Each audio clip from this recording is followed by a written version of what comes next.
Sensex 85,600ના પુટમાં best entry ક્યાં બની શકે? ભાઈ આ પ્રીમિયમ હાલ એક સપોર્ટ હે, લો કહું તો લો અને સપોર્ટ કહું તો સપોર્ટ. જો 282ની ઉપર એક 15 મિનિટની કેન્ડલનું ક્લોઝિંગ આવે ને તો જ માનજો કે આ પ્રીમિયમ ઉપર જશે, બરાબર.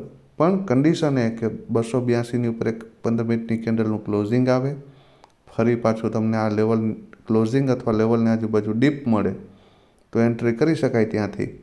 અને 282 બ્રેક કરી દે તો 384 સુધી જઈ શકે, મતલબ 2x ફંડ થઈ શકે. બાકી તમારે 195ની આજુબાજુ ક્યાં એન્ટ્રી કરવા મળે તો એન્ટ્રી કરાય અને 282એ આ ટ્રેડને એક્ઝિટ કરી શકાય. ધારી લ્યો કે આ પ્રીમિયમ ગેપ અપ ઓપન થયું તો એને ડીપ આવવા દેજો અને ડીપથી એન્ટ્રી કરજો અને 384 અને એનાથી ઉપર જાય તો 500ના ટાર્ગેટ માટે બેસી શકાય.